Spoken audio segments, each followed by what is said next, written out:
That's number one. Mhlawumbe asibingelele ngokusesukeni bakithi. Ayikho into engako engiyingenele. Mhlawumbe kuphela nje yoku-highlight izinto ezimbalwa kubafowethu ile family yalayikhaya abangithandayo nje ngokungazenzisa. Abanye abanele bebone nje ngiloke in umuntu abesevele yangena nje ukuthi ngizothina akahlangene akanandaba as long as ukuthi uMavundla nje yena ufuna ukulalela ukuthi uMavundla uthini. Siyakubingelela, siyabonga futhi uthando lwenu. Sekuqala isizini la engiserious khona kakhulu abangaziyo nabalandelayo kakhulu into engizenzayo bayazi ukuthi ngiyaguquguquka. Athi uPaul mayikhuluma athi ngisengumntwana ngangenzisa okomntwana, athi kodwa manje sengimdala sengenza futhi njengabantu abanjani abadala. So ngifuna ukuthi kunekhathi la oke wathi mawufika kumina wangifica ngiyingane nje. Mina I can be very jolly, I can be very young. Mhlambe that is why ngingagugi.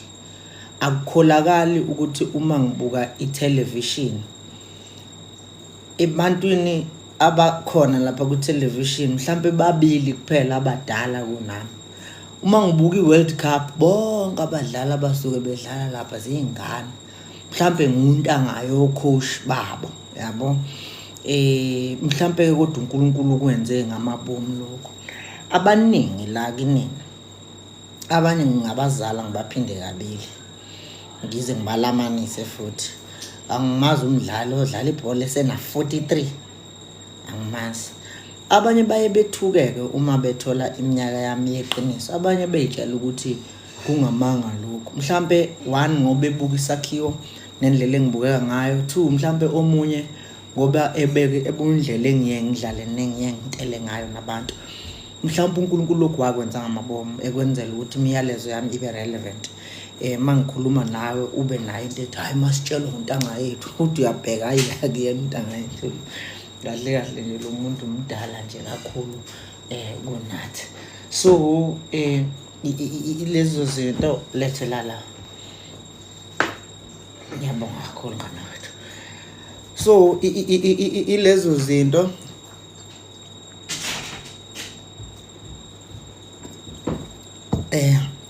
ngikuma 80s nama 70s nama early 90s. Ngilapho nje ngifuna kuleyo category yawo. So kwenziwe lethi ngabomu lokho kwenziwa ubani uNkulunkulu. So bengikulento ke ukuthi icontent yami ihambisana nezikhathi. Ngakwenza kwaba isinqumo ukugona. Ikakhulukazi ukugona abantu abasha kulesi sikhathi la sebebancane kakhulu abazali. Abaningi kithi bazale bese bancane kwayibona qobo lwabo bengakapheleli ekwazini ukuthi kuyini ukuba umzali. Iningi lezingane ezikhulayo kulesi sikhathi zikhuliswa oma bethu because kuncane kakhulu thina singakunikeza izingane zethu. So nami ke ngase ngithi hayi ngafika kahle ake ngivale la because khona ozosuke lo live afune ukufanisa nabanye o live bese distorta noma distractor the intention I am saying what I'm saying. God, it is very important. Abanye abanqeni ukungikhulumisa ngecontent enye mhlambe sengidlula kuyona, yabo. So now kukhona ikhathi la esidinga khona ukugonana khona. Mina ke izandla zami zibanzi kakhulu. Esebeke basebenzisana nabangabahlobo nabangane kimina bayazi ukuthi akunqeni ukugona ngokungazi ukuthi ngiyakwazi. Futhi ngukugona uphelele ezandleni zami. Ngoba nami ngiyakwazi ukunotha ukugona umuntu omdala okuthandayo ngokungenambandela. Akugone namaphutha akho, akuvikele kwesinye isikhathi emaphutheni akho, akushayeleti kodwa phambi kwabantu akuvikele. nginalolo thando nje olinjalo lokungakujaji loku-understand ukuthi kwesinye isikhathi ubudlobongela ubuxebeku nobukrelemnqa bakho buye benziwe nayi-background okhulele kuyona. Abanye ngibaxolela ngisho sebekhuluma ama-comments abolile la ku-social media, omunye ekuthuke nje engakwazi ngimxolele ngoba ngisuke ngibuka inzondo anayo okungathola ukuthi i-justifiable. So kukhona iy'khathi-ke, these are very fragile moments where most of the people are vulnerable, ikakhulukazi abantu abasha. They are vulnerable to suicidal thoughts. Kuqala unyaka, they taking stock of what happened last year. They looking ahead to unyaka omusha, checking ukuthi konje njengoba kuqala unyaka lokho engikufisayo akufani yini nento engayifisa kuqala unyaka odlule, akufezekanga ngonyaka odlule, yini le eyenza ngicabanga ukuthi kulonyaka kungafezeka. Omunye vela give up esayicabanga leyo nto. Why? Because kade wayeyicabanga. Omunye mhlawumbe uyicabangile ngesonke, useyicabanga iminyaka mhlawumbe u3 u4 edlule kungenzeki, usesesigabeni la ase give up ekhona. So we have intentionally and at times stood up in the gap and be able ukuthi sithi give hope to the hopeless and direction. And kuyasithokozisa ukuthi ngihlangana nabantu abadala, abanye ngihlangana nabejimini, abanye ngihlangana nabemamole baney'ntshebe ezimhlophe. Akuhloniphe ngokungazi ukuthi uhloniphe ubaba, because kukhona amazwi esawakhuluma abasusa kuleso simo sokucabanga babekade bekusona. uJanuary-ke ngiyayeka nje ukuba ingane, ngigcina ukuba ingane mhlambe ngomhla wo2, 3, 4. After lapho ngisuke sengazi ukuthi we've got tertiary students who were hoping to be doing their last years abangayiqedanga. Ngiyayithanda-ke imfundo, ngifuna ungadidiseki, ngimthanda kakhulu umuntu ofundayo kunomuntu ongafundi, ayikabi. Because nginento ethi lo mhlaba nalelizwe siyolishintsha ngemfundo. Kufana nomuntu owazana noNkulunkulu, ngimthanda kakhulu kunomuntu ongazani noNkulunkulu. Be it lo muntu uyiNazaretha noma umKristu noma uyiMuslim, as long as enomsamo akhothama kuwo, ene higher power ayirespectayo, ngimthanda kakhulu, ngimbiza ngomngani wami, ngimbize njengeselamani nami lo muntu okanjalo. So ke ezinye zezinto lezi ezenza ngithi ke isikhathi sokugonana lesi, isikhathi sokunikezana ithemba, isikhathi sokuthi onakho anikeze ongenakho, sabelane, isikhathi sokurevive ubuntu, because ngiyazi abantu abaningi banabo ubuntu, but because for isikhathi eside bazizungeze ngabantu abangenabo ubuntu, nabo baze ba create lento ekuthiwa cocoon, ba create a hard rock around them, bevele ngaphandle njengonwabo uma impilo ibathafu bese bebuyela ngaphakathi. So impilo isinzima kanjalo, thina sizothi hayi kufine phumela ngaphandle sikhona nje, asincenge lutho kuwe ngaphandle kokuthi sicela sabelane nawe ngokukhulu ongasinikeza khona, emveni kwalokho uphinde ukunikeze nabanye, siqhubeke nje sisize izingane ema-universities engaphumelelanga iminyaka yayo zokuthi ziqhubeke, mhlawumbe ubenza u3rd year useyithola usenomlenze bese kuyihope yakhe leyo ukuthi uyagraduate kulo 2025. Nange ngasagraduate ekhaya bese bethembeke yena, mhlawumbe kwa-NSFAS usumkhike out. Zonke lezi zinto ezinjengalezo sibheka ama-interventions wherein we can come in and give hope and say I know it's fine, it's only 6 months uzoyishala ishandisi ngesemester nje ngoJuni iqede uqhubeke. Baningi abanjalo esibazalile because nathi siyinzalo enjalo ezalwe abantu abanjani abangasazi. Abanye benza ama-matric abo last year badinga ukungena. Baningi abanye kini abacabanga ukuthi siyabhizinisa ngalento yokulungisa umatric. Asibhizinisi, ziningi izinto uNkulunkulu asibusise ngazo esibhizinisa ngazo, kodwa kulokhu okwethu ukufaka ingane yomuntu omnyama e-university. And makuwukuthi ayingenanga e-university, ila siqala khona ukungenelela ngohlelo lokuthi siyilungisise umatric wayo sifake futhi e-university. Asigcinike nje thina ngokufundisa uX no Y, sikufundisa nempilo, sikugonela ingane yakho yomfana, siyitshela ukuthi mfana wami kuzoba right. Uma ubhedela sikutshela ukuthi uyasidakelwa, boy uzoba grand, abe grand umfana wethu asibonge, akhali inyembezi mase kuyophela unyaka esehamba sevalelise ethi bakumavuna mhlambe vele kwawuhlelo nenhloso kaNkuluNkulu ukuthi asihlanganise nabantu abafana nawe, abesilisa nabesifazana abanjalo, because inhloso yethu ileyo yokuba khona sime esikhaleni la uthola ukuthi kwesinye isikhathi ingane ayifailiswanga nje kuphela ukuthi ifundo ibingayi-understand, ibingakwazi ukulista ama-advantages nama-disadvantages. Ezinye zazo zidistractwe uvucu olugcwele engqondweni, mhlawumbe ngenxa ye-environment ne-family background. Ezinye izinto esiyifida thina ingane singanakile, siyifide ingane ngento engaphezu kwayo, igcine siyicontaminate umqondo wayo, gcina ingasazi-ke manje whether ithathe lokhu njalo njalo. So sikhonela lokho nje ukuzokhipha nalolu vucu njenganene, ingane icace nasebusweni ukuthi hayibo ku-right, yazi akukho inkinga ukungawuphumeleli umatric, akukho wrong ukufeyila. In actual fact mhlawumbe bekuvele kufanele, because khona abanye abapasayo bahambe bayokwenza first year u-upgrade wena uthi uyafika sebefile or sebemithile or sebethelelene ngezifo, abanye bagwaziwe. Why? Because bangene lapha bengazange badlule mhlawumbe kwi-channel ebizwa ba-prepare. So there's a whole lot of stuff that happens empilweni othola ukuthi it was a blessing in disguise. So izinto ezinjengalezo, kodwa nje i-content yami I'm promising you, if kuukuthi umhlobo nomngani kithi uzokuqaphela nje kusukela manje ukuthi I suddenly become a big brother. If not, I become a father. If not, ngumalume.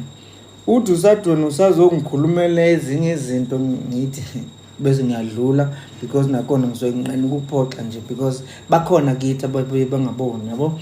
I-content yami ke yohlukene nje. Kukhona ezinye izinto ezithandwa abanye abangasithandi. Abanye bangithanda mangishumayela athi umuntu nakho-ke mina la Mavundla engithanda khona. I love your relationship with uNkulunkulu. I love your spiritual space la ome khona, in your proximity noNkulunkulu at all times. Ngihlale ngilindele ukuzwa. Abanye balindele because most of the Sundays ekuseni nginokuthi mangiqala usuku la Sunday kube khona ethile nje ngicabanga ukuthi ngithrowele yona just ukuthi uyazi. Abantu ukuthi bafisa ngathi njalo ngahlale ngenza. Abanye bathanda ubujongo. Hey Nkaba khamba kanjani esiquka nakhona, yabo lonto le. Abanye bangithanda ngibhabli nginjani njani, abanye bangithanda ngeserious. So but I can be everything. It's unfortunate ukuthi I can't be everything for you. Makukhona la uthola ukuthi engikhona it's too much for you, sorry, it's okay for others, yabo. I serve all of you, and take that which you think is relevant to you, add it up to yourself. It's the same thing we are doing. Empilweni sihlangana nabantu abaningi aba-right naba-wrong, abanakho konke ubu-right nobu-wrong. Sithathe lokho esikufunayo siqhubeke nempilo siye phambili. So ilokho engicabanga ukuthi I want to make clear. Bese ngibonga kunodade nabanewethu abaningi abezwile ukuthi uMavundla une-campaign isikhathi esiningi yokwelekelela abafundi ngosizo. Thola ukuthi mhlambe ushoda ngemali yokuregister e-university, mhlawumbe kunemali ama-results akhe awaphume but kunemali ethile sithi masiyi-check sithi ayimbi kakhulu le mali, singakwazi ukuthi sicishiliso simsiza thola ama-results akhe. Ziningi izinto esilekelela ngazo nje abafundi ikakhulukazi esigabeni sokuthi basizakale ukungena either e-university or ukulungisa izifundo zabo zika-matric. Base befisa singazi ukuthi bengaba ingxenye yaleyo campaign. Bakwenze lokhu-ke bazi kahle ukuthi ngiwumuntu okunqenayo ukucela. Ngiyakwesaba nje, ngiyakusaba ukuthi ngithi ngisacela ningisize ningelekelele. Basho zama mthabela bathi hayi sizokusiza ngenkani ke thina ngeke sizisilale wena. So ngiyafisa ukuthi uma bekhona nabanye abafisayo abananoma imali abangaba nayo, abanye banezicathulo, abanye banama-shirts ezingane zesikole, abanye banani abathi nje Mavundla sicela ukuthi usitshele ukuthi mhlambe singayifaka le mali, sicela ukuthi usitshele ukuthi singayiletha please icathulo. Preferably ngiyafisa ngazi ukuthi ngangaba imali per se. Khona into okuyenzayo kumina ukungabi imali, kwenza nami nje ngibona ukuthi we are not in the business of money. Kukhona abanye abantu abayinzalo embi abathi njalo sebaskemeka kakhulu base beba inzalo embi ke ngenxa ukuthi baskemeka.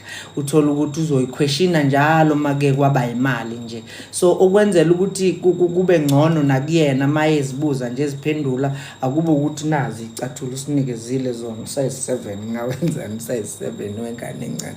So izinto enjengalezo siyoyikhipha ke futhi nemininingwane eshoyo ukuthi mangabe ukuthi uyafisa kuba ingxenye yethu kakhulukazi yalama campaign ka back to school usiza kanjani ngemali izinto ezifana neimpahla zokugqoka. Abanye Nkosi yami ngisho sebengena emares uthola ukuthi abanayo ngisho indlela yokuthi bafike badle njalo njalo. Singakuthokozela kakhulu ukuthi ube ingxenye yokusi-assista kulo mkhankaso onjengalowo. Uma ngabe ke umngani wethu uzolokhu libekile nje iliso eyintweni esizipostayo bese uzoba ingxenye yaleyo campaign. Siyokuthokozela kakhulu. Angidlali uma ngithi uNkulunkulu uyokubusisa ngalokho. Kukhona abantu abaningi abangazi ukuthi ukupha ikhona okuvula khona abantu abangazi ukuthi okay ngisacela ukuvula kancane ngicabanga ukuthi seni right manje kuthenini ungacomment enye into enjani. Kukhona abantu abangazi ukuthi ezinye zezinto ezikuvulela ibusiso ukukhipha. Abantu abaningi abangenayo imali it's because nale encane abanayo bayayivalela kubona. So ngiyafisa nje ukuthi mina ngikutshela ukuthi enye imfihlo yokupha ukuthi ngesikhathi upha it's the more you get back. But ke asifuni ukwanda kakhulu because abantu abaningi baye bethi hayi akusekuyiskemu ke sekuyiskemu yabo. So ileyo nto but vele sizohamba sambe siyeke ukulokhu justify ukuthi why we are doing what we are doing. Sizovele sithi nje letha imali wena yabo. Ma ukuthi ucomfortable ngokusinikeza imali uyasinika siyaqhubeka siyaphambili. Ma ukuthi awunayo futhi siyo understand. Ma usidoubt siyazi solokhu siqhubeka uzigcinisa usethemba ugcina nawe sonjani usuyifaka futhi leyo mali. So ilokho bafethu ebengithi ke ngiyafisa ukuthi nginazise khona ngibonge futhi kinonke nje enilona isithinta emaceleni. Iyangimangaza imali mina nje nivele ningiphe yona nje. Ngibona ukuthi yazini if bengathiwa ngivula isikhwama le mali ngiyishare nabantu abanye futhi siyidle nabo le mali yabo. So ngipheni imali yabo, ngipheni nje imali. Ngiyanethembisa ukuthi nizoyibona ngengidla ngedwa. Ngizoyidla nalezi ingane ngithi mina zinjani ziyayidinga le mali le. Ngipheni ningiphe nalezi zipho ngishuthe njalo njalo. Khona obuzayo uthi yani imali njengoba sesishilo yokuassista nje ikakhulukazi ku campaign yethu le ye back to school campaign yokuassista abafundi abanye ngeimali ze registration ema university, abanye ngeimali zokuthi ubanjwe lama results akhe mhlambe sekushoda ngo2.8 mhlambe ngo3000 silethele imali wena sambe siyokhokhela leyo ngane. Obviously sizoba nendlela ecacile nje because khona asiniki noma kanjani noma ubani as much as sazi ukuthi unesidingo. But we will be having minimum requirements as to how you qualify for what we do so that at least we are fair in our a giving process. So basically it is not something that we're going to do as we please.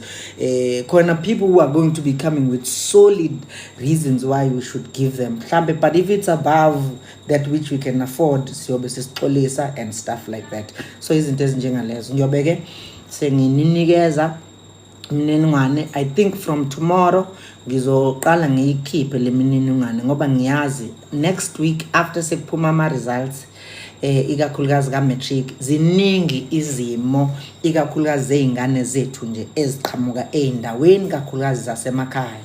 Uthola ukuthi ushoda ngisho ngemali yokusuka eShowe ezeThekwini mahla ama results akanaso ngisho isihlobo azosuka mayesuke kubo enkandla ezeThekwini akazi ngisho ukuthi uzoza ufuna ukuza esesure ukuthi lenta uno 7 ama experiences nje sibhekana nawo almost every year uno level 7 abawu6 no6 oyedwa, but because one aka-applyanga e-university unovalo lokuthi kusafuneka azofuna, siyafunwa ke isikhala la, kunama walk-ins akhona, akakwazi ngisho ukuwalka in, uyasibuka uhleli phansi komthombothi, uhlezi phansi kwesinqawe somgano ngakube emakhaya, uyabuka omavundla bakhona naba bakhuluma basema universities, akazi ngisho ukuthi uzoza kanjani ukuzobheka ini isikhala. Sikhona isikhala but kudingeka yena siqu sakhe. Izinto ezinjengalezo ezincane nje ongeke uzi understand because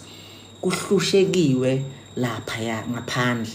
And namanje bafethu ngifuna ukunitshela mina, iyangihlupha impilo ephilwa ikakhulukazi emakhaya. Ngike namanje ngizibuze ngoba angizazi mina ukuthi ngafika kanjani eThekwini. Angizazi ukuthi ngafika kanjani eThekwini. Nganginenhlanhla enkulu, one yokuhlakanipha nje, ngangihlakaniphile esikoleni, bayokutshela engangifunda nabo, ngangihlakaniphile nje kakhulu lokhu kwemvelo nje, yabo. Angufundanga mina ugrade 11, ngasuka ka grade 10 ngayofunda ugrade 12, the way nje ngangihlakaniphe ngakhona esikoleni. And nanoma sengiphasa ugrade 12 wami ngangiready nje ukuthi ngingangena e-university, kodwa futhi yimi lowo owayengenayo ngisho u32 rand wokusuka ekhaya kithi ngiye eShowe. Ngangingenawo ngisho 120 wokusuka eShowe ngiye eThekwini. So ngithi kuwe angizazi mina ukuthi ngafika kanjani eThekwini, kodwa ngomusa nangenhlanhla kaNkulunkulu ngafika eThekwini. 2, angizazi futhi ukuthi ngafika kanjani eTertiary. Ngayithola sengiyingxenye yabafundi nami. Baningi abafundi njengoba ngithi mina ngangihlakaniphile nje esikoleni, ababehlakanipha ukungedlula mina. Engiye ngithi mase ngihlangana nabo namhlanje, ngibuka nje uhlobo lwempilo nemisebenzi abayenzayo, ngithi ukuba bayithola le opportunity nami engayitholayo yokuye university, there'll be bigger things than I am. Yabo, they'll be contributing so immensely positive to impilo zemiphakathi abanjani abaqhamuka kuyona. So nginokuthi ziningi lezi ingane ezihlakaniphile but eziqhamuka nje emndenini Nkosi yami enganjani engathathi intweni. Yilabo bantwana engithi mina nginikeni imali nina. Yabo, uma ukuthi uyangithemba nje ungalokhu ngiquestiona wena ukuthi le mali Mavundla what if sekuthiwa usuyayidla manje lema, wena nginika imali wena mangidlile ke sorry ke phela, yabo. Kodwa makuukuthi uyangithemba nginike imali, ubungangithembi futhi unganginiki. 2, uma ngizothi usunginikezile bese ulokhu ungilawula, unganginiki futhi because angifuni umsindo. Angifuni futhi umuntu onginika ukuthi ya sekubhekile wayishonisa leyo mali, yabo into engishoyo, because then kusho ukuthi uyinikeza umuntu onjani ongamazi, yabo into engishoyo. So ke izinto ezinjengalezo engithi ke kinina abafethu, ngiyafisa ukuthi sisebenzisane kakhulu kuzona, sibheke uhlelo esingakwazi ukuthi sisize ikakhulukazi lezi ingane engikhuluma ngazo, ukuyifaka e-university. Uyokubona ngelinye ilanga nawe usuyingxenye futhi ke uma kwenzakalile angikaze ngiyenze lento esikhathini esedlule. Ngiye ngibona ngengane after 3 years noma ngihlangana nayo, because mina I work very closely nama communities asema universities. Sengihlangana naye ingabe semicimbini siyenza unyaka wesibili, ithi usangikhumbula, ethi angukhumbuli nje sidalo, ichaze wangifakela imali kanje.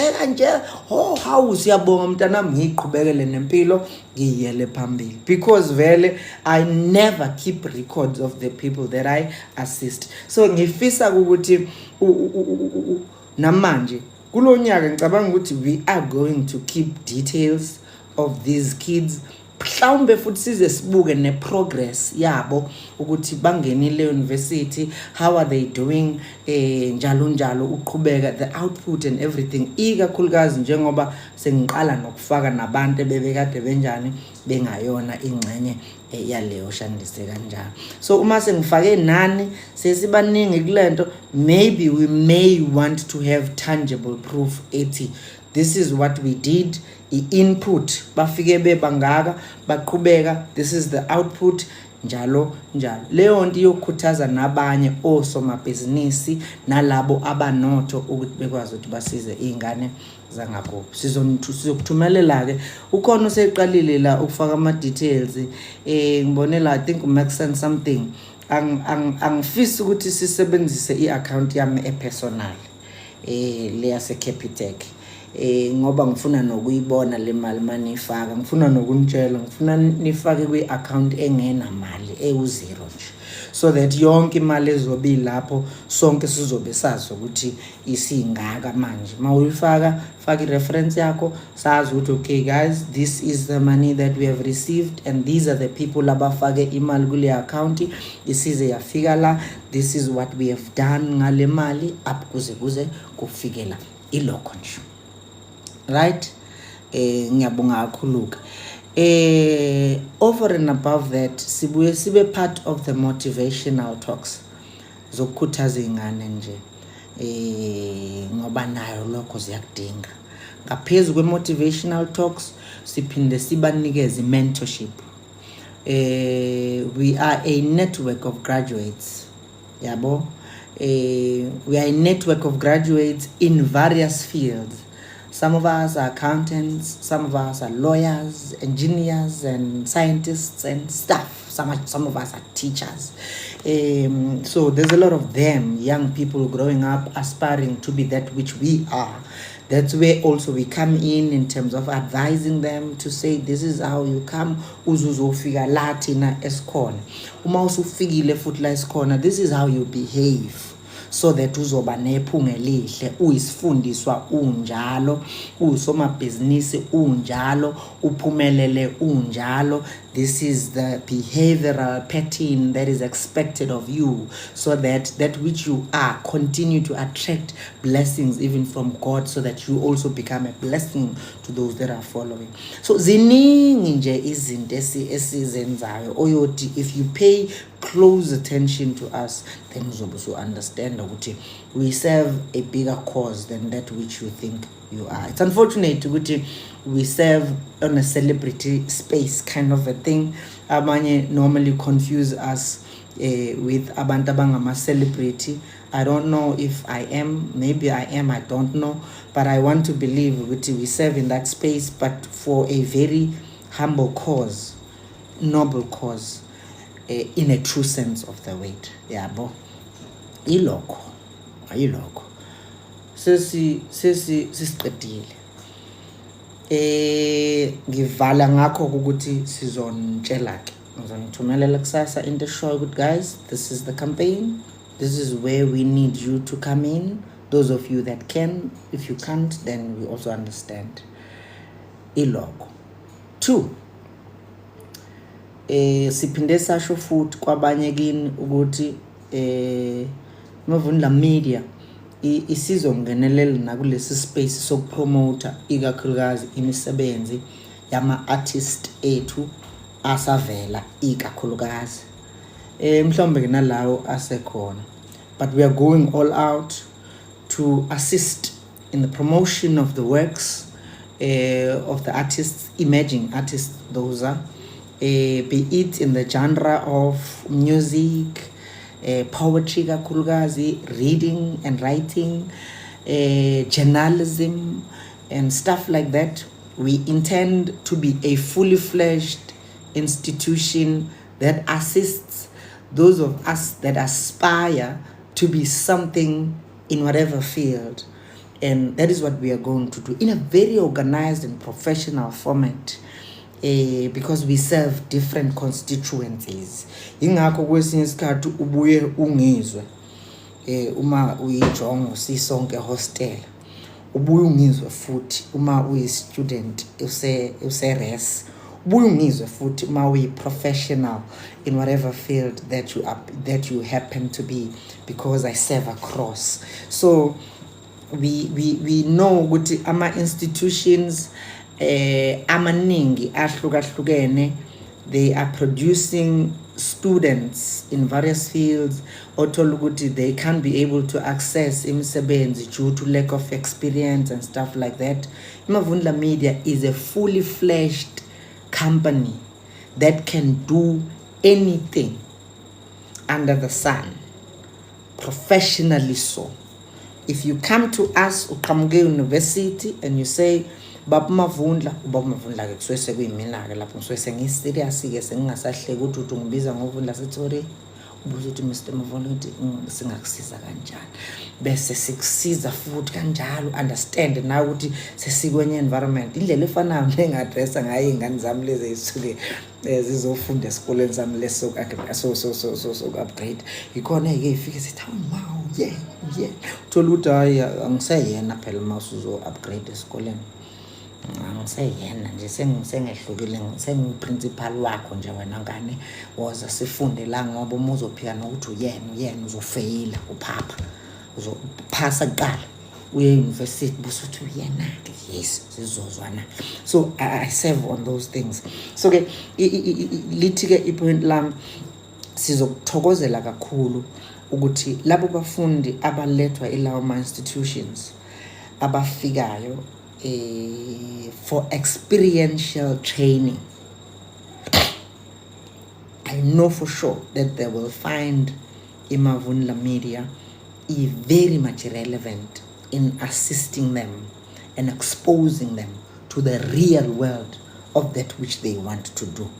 Be it's in the finance side of things, it's in the admin side of things, it's in the media side of things, journalism, space journalism on the field, news bulletin, and basically. So lapho futhi akhonzo kwenzelana umusa so besibheka the real credentials that we need for you ukuthi ukwazi ukuthi ufikelele kuleso sigaba. So ke nalapho futhi if you think you can be able to align and associate with our brand which is Mavundla Media, we will be happy to accept your requests in assisting you in whatever other form that. And then number 2, we are also going to use our platform to market and showcase imisebenzi yosoma business. Whether you are in the bakery side of things, khona nje abafowethu asebenze ama request ukuthi bafisa ukufika la kule platform and market imisebenzi yabo like haya besebenzisa all these times esinazo ukuveza kwi-family yethu yeMavundla Media lokho abakwenzayo becela abalaleli nabangani bethu ukuthi babasize, whether you are in the space of whatever nje osuke ufuna ukuthi uzoveza kulo ibhizinisi lakho. So besihleli nayo kanje sithi mnethu uyaphila, okay ubani wakabani ibhizinisi lakho likuphi lenzani, thina ke pho singakusiza kanjani, wena uzosisiza kanjani, because some business inhloso yakhe is to close the gap esuke ivulekile idingwa i-community asondeze lezo sidingo kubona and stuff like that. Sizophinde sifundisane ne-business management, siphinde sifundisane ne-financial management, zonke lezo zinto. So kulabo obviously there'll be terms and conditions ngeke uzukwenze mahala. This is a very big platform. Uma ngithi kuwena uTikTok nje weMavundla Media posts more than 580 something thousand followers TikTok lo. If you're bigger uFacebook wakhona posts more than 590 something thousand. Leyo nto angakayi ku Instagram which now has more than 110,000. Angakayi ku YouTube. Le nkulumo enginayo la kusasa wena uzobe usuyithola futhi ku Facebook, uzoyithola ku YouTube, uzoyithola ku Instagram. It exposes you to close to 1.5 million followers. And if you are a business person, you will understand ukuthi kusho ukuthini ukuba exposed to such constituencies, and you'll be able to appreciate the rand value that we attach to the opportunity that we give you. And then you'll be able to invest in such a platform and in such an opportunity. It is like that, and we wish to work with people, the like-minded people who identify us as a vehicle that they can use to advance whatever cause that they are advancing, be it in the business side of things or whatever other initiative, and they find us relevant. Obviously, like I said, there'll be terms and conditions. So those of you who feel we run a funeral parlor in this side of town and we would want to be known, we will package that accordingly and tell you what it is that is going to be happening for us to foster such relations. DM already kwamanje, but we'll also give you an email ozobe uzothumela kuyona so that sizobona ukuthi siqhubana kanjani ukubheka phambili.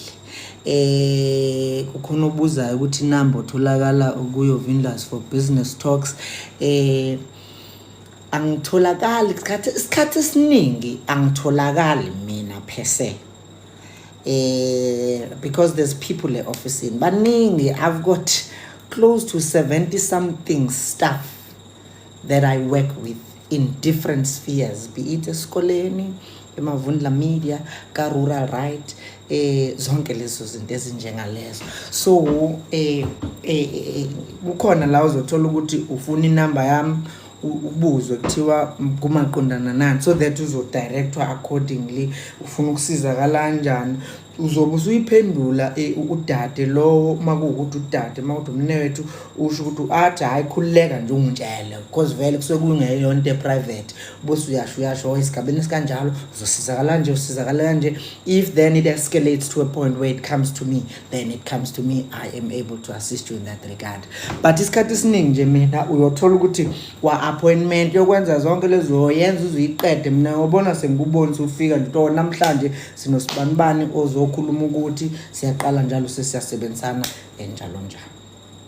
Right? Iloko yini enye ke engicabanga ukuthi angisho sekungaba ukuthi ke mhlambe uma ngabe kukhona abanye ke abanemibuzo abangafisa ukuthi ke bayibuze njalo njalo. Khona bathi ngibe nginqamuka ngazi I hope sengiback. But uma kukhona abathile mhlambe abanemibuzo kakhulu nje bengingenele lokho bakithi. Bengingenele lokho ukuzo highlight nje lezi zinto. Mangabe kuukuthi ufike late njengoba bengishilo, le nkulumo le uzoyithola futhi iphelele ku page lethu ka Facebook kusasa. Uzophinda uyithole futhi iphelele kulo leli page lethu lika TikTok kusasa. Phinda uyithole futhi iphelele ku Instagram kanjalo nakubani na ku YouTube, because later we upload these talks and then we download and upload them for your consumption. Izinto ezinjengalezo. Ucebi Buhle uthi mina can I promote my gospel music? Angiphinde futhi. I-platform yeMavundla Media is there to assist you in promoting anything that we find relevant. There'll be podcasts la uthola ukuthi we are profiling you as an artist, including your work. Yabo, there'll be times where we've got events in front of a large audience and you want an opportunity to showcase umsebenzi wakho, we will also be giving that, but obviously in a particular clear format ezobe sinjani sizoyilandela. Ezinye zezinto ke lezo engicabanga ukuthi uzoyi understand. Uminister Sifundo uthi iyazitshwa vele eyomlenze. Ngicabanga ukuthi bazomphendula abafowethu abakhona la ukuthi sitheni. Yabo khona ezinye izinto esicabanga ukuthi seziyasibambezela nje. Ngiyazi ukuthi usangaphinda abuye uminister Sifundo athi hayi ngiyayidlalela nakho lakho futhi yabo. So ileyo nto ke bafethu, I hope and pray ukuthi you were able to get the gist. Makukhona nemibuzo ethile mhlambe afuna ukuyibuza, like I said even in the previous ama lives ethu azothi kwehluke kakhulukazi kulo January, okuningi osijwayele ngakho kungenzeka ukuthi kungabi lokho okujwayele. Ikhathi zokudlala nokuntela okwamanje asizukuba nazo kuze kuba ukuthi siyadlula kulesi sikhathi. bese-ke siqala esikhathi mhlawumbe ngoMatshi-ke ila ngisuke sengidlala khona-ke hayi vudla nami-ke ngisuke sengipapa-ke but okwamanje nje hayi ngiserious sawubona Qabzini.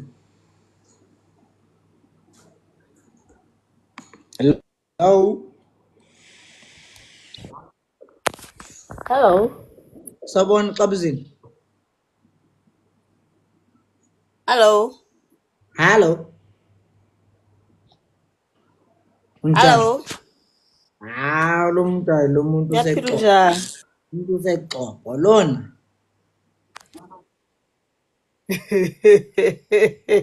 Yini inkinga yakho? Uyaphila Yes, Maqaba? ngisexobe limantente. Uyaphila lapha? Ngiyaphila njani? Hayi siyaphila mntakwethu uyizwile le Ngiyaphila, nto. ngiyaphila. Ngiyakubona phela ukuthi uclassmate wami lo noma ngathiwani classmate. Kakhulu ngizwile from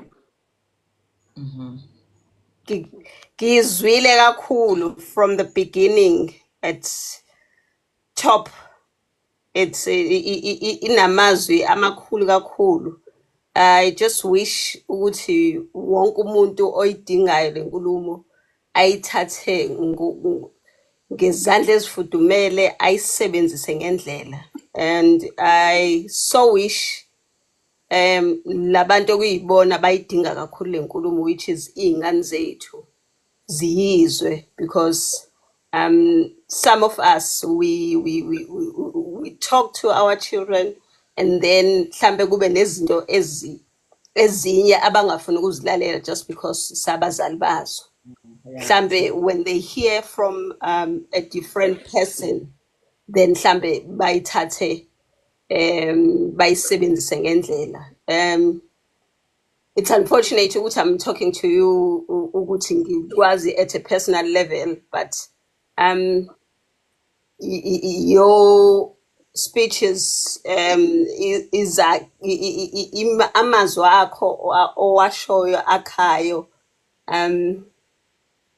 I just wish ngingawarekhoda and then ngiwadlalele nalaba abangenayo access to social media due to indawo bahlala kuzona nange unavailability to be kulamalento kulama platforms. All in all ebengifuna ukusho nje ukuthi nje uThixo sengathi angasigcinela wena ukuthi uqhubeke nomsebenzi owenzayo, and angikaze ngicabange ukuthi singanomuntu ongathatha imfundo yey'ngane zethu nathi siyafunda olukhulu sikwi-same level, or mhlambe ekufundeni kwethu sisafunda ndawonye, but ezinye zezinto we take them very serious. Ukukhuliswa kwey'ngane, ukufunda kwazo nayo yonke into. So nje uThixo sengathi angasigcinela wena with your family, because you are where you are because ifamily yakho does support you. Because if babengafuni ngabe awufikanga la ufuna ukufika khona, and uThixo aqhubeke futhi akuphe enye ingqondo futhi engaphezu kwale onayo, because uyayisabalalisa to other people, awuyigcini to yourself. So yeah, Kakhulu ngiyazi ukuthi ngiyafisa nje ukuthi baqhubeke balalele. ufake imali-ke thina ngiyabonga kakhulu ufake-ke imali ngizothumela i-akhawunti ufake imali mfethu ngoba uyangincoma, ngiyakuzwa uyangincoma, kusho ukuthi uyangithanda. Ufake imali-ke baba-ke senze le nto engiyisho. Yazi ngibona Hayi khululeka, sizofaka nje lokho okulingane namandla ethu. Makusizakale mhlambe oyedwa ngeyicathulo, asizakale oyedwa mhlambe ngothayi or ngeshethi, that will be great komunye umuntu okade engenakho. Ngiyabonga kakhulu thi yazi bengaboni ngisho ukuthi wena ngibona sengibona isithombe hayi man, lesi sichiko ilesi chiko engangifunda naso lesi, ngiyasibona isichiko le.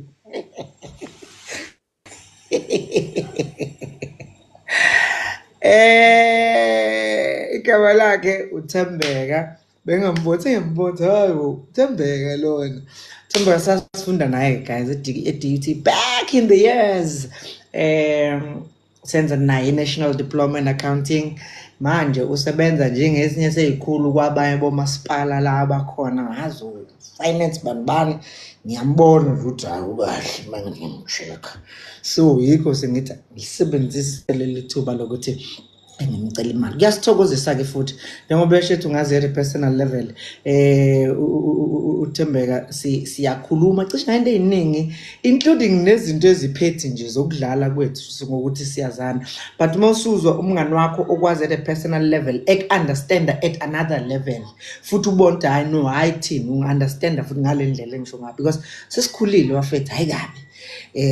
Khona isikhathi la sihambe khona kufuneka siyeke ukudlala sithathe ispace sabazali einganeni ezisilandela ngemuva sizale nje futhi lokhu kwangempela kungabe ukuthi siyadlala sifuna ukusithatha nje leso space uma ngabe kubiza ukuthi singene esikhaleni uthi usabasathe wena uzidlalisa ngenye indlela told I know okwangempela asisangeni kuleyo nto leyo but sesingene kulesi sikhali esikhuluma ngaso. So ngiyabonga kakhulu ngiyabonga kakhulu nje ngamagama onginikeza wona ngiyazi ukuthi awuzikhulumeli kuphela kodwa ukhulumela nabanye futhi abamqondo ufana nabendlebe izwa ngendlela efanayo. Siyabonga kakhulu Baba Mbatha, siyabuyelela Baba Mavundla, ngiyabingelela nami kakhulu nje wethu. Ngiyajabula network mfowethu kakhulu ukuthola ngoba namhlanje ukuthi waphinde waba ubasa nje ke emqondweni nendlela yami ekulalelayo ukudla kuyo wethu. ukhona futhi Ikhona mnethu network yakhe ayinhle kahle kodwa ngiyakuzwa ngiyakubamba mfowethu. yebo futhi ngiyajabula kakhulu kodwa ke nesinye isifiso futhi eceleni esingaphezudlwana mhlawumbe kosicabangayo ngoba ikhona intsha yakithi esavayelekile esesemgodini engikhuluma ngayo ke yakithi okwamanje le kwamanje inkosini Majosi. Ngiyafisa ngathi kokunye mhlawumbe singaze sifike mathupha kuyo kube ngathi manje siyafika siyayakha futhi njengoba wakwazile ukwakha mina ngingekho duzwane nekhaya lapha ngilapha kude engathi basenzela kuyo mhlawumbe siyakhe njengoba ngakhekile nami mhlawumbe kuningi kakhulu esingafike sibuild lapha kuleya gang yakithi ikakhulukazi ke le esephansi ke ngamabanga okufunda. Hayi ngicabanga ukuthi kungenzeka into eqhubekayo ukwenzeka leyo uMthiya egabeni naseyimweni la uthola ukuthi mhlambe simenyiwe engabe simenywe isikole thizeni noma simenywe umphakathi noma simenywe ubani nje mina enjengalezo ngicabanga ukuthi uyositshela nje bese sibuka isikhathi sibuka indawo sibuka availability nesiqiniseko sokuthi kungenzeka futhi. Ngiyajabula kakhulu mfethu ngiyabonga. Yabonga kakhulu Mthiya uphile nje ngane yasekhaya. Eric Ungqamu wakamthiya ngikesho ukuthi konje kukuphi lapho aqhamuka khona kodwa ngapha omoya river ngapha phezulu uGatsheni ngicabanga ukuthi naye uzothinta nje kwezinye zalezi zihloko esinazo. Sabona Gatsheni. Hayi webhuti Mavundla. Ngaphela mnethu. Ngiyavela ngizombhemi kahle kodwa. Nasaphela mfowethu. Mfowethu. Awu ngithi angibambe ithambo ngane yakwethu. Ngibambe ithambo. Kade ngithi ngiyalalela inkulumo yakhe ngiyalalela ngihloshwa network line iyangena iyabaleka. So cha mfowethu. wagcina kodwa utholile ukuthi isihloko sethu kakhulukazi namhlanje sithini. Umuntu kodwa uthi akabamba umuntu mfowethu ukuthi makukhona nina siyabona ukuthi ingane zethu izokhula lana abafana abancane mangabe ukuthi niyaqhubeka nayithinta lezi zinto eyithinta thina njengesizwe sinsundu you know. Nakho utrack number 4 ungenaphi manje futhi hayi ungabani nakho khuluma nami Gatsheni. Ngithi nje mina ngibonga ukuthi mfowethu makusekhona nina mfowethu ngiyangifisa ngelinye ilanga ukuthi ngathi ungakufika nje lapha kwelakithi koMntuba mfowethu sofundisa abantwana kodwa inkinga labo masipala bethu abafuna ukukhipha imali Olungile kanya bethu. Ngicabanga ukuthi isicelo sakho wendlovu sithi asifane nesika Mbatha. Because vele manje angisafuni ukuthi si-generalize kakhulu. Sekufuneka ukuthi nje uthole ukuthi sine-date, sine-event, simemene, sisebenze kanjalo. Otherwise wena Gahleni sigcina silokhu sikhulumile nje singenzanga. Abantu abanjengani ngiyabathanda kakhulu ekuthenini banombono onenhloso ezinkulu zokusiqhubela isizwe sethu phambili. So sekuwukuthi nje kuphela wena uhlanganise lezo ingane usibize bese sikwazi ukuthi simuve ke siye phambili. Mfowethu, ngicabanga ngizoke ngizame ukuxhumana nemanager umasipala wakithi lapha eMtuba. Khona bathi kanti ungaseMtuba, bengingazi abantu bangithanda kangaka. Ngasemtuba zini. Bese ungithinta ku-DM weGatshen sibone simuva kanjani kuya phambili. Khawula kithi ngane yakwethu ngizokudm mfowethu. Ngiyabonga mfowethu.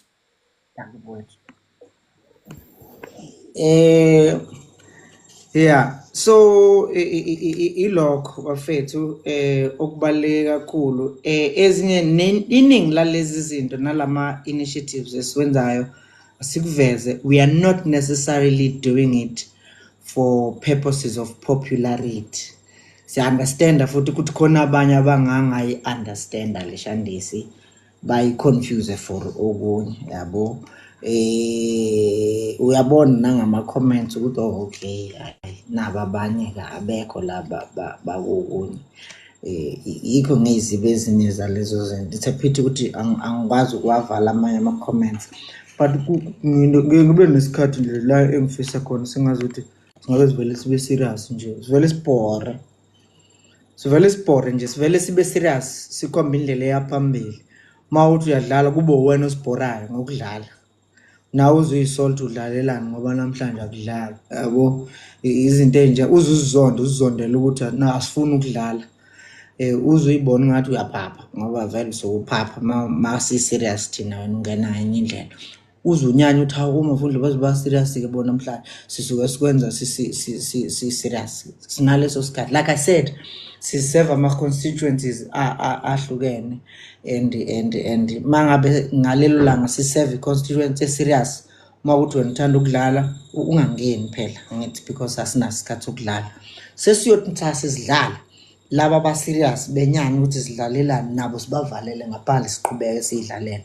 But I guess ukuthi manje uyabona ukuthi asidlali yabo. Yingakho ke senzela ukuthi nawe mongena ungangeni ngalo umqondo wokudlala because asidlali yabo into engisho. Ngiyabonga kakhulu. Sesingavala yini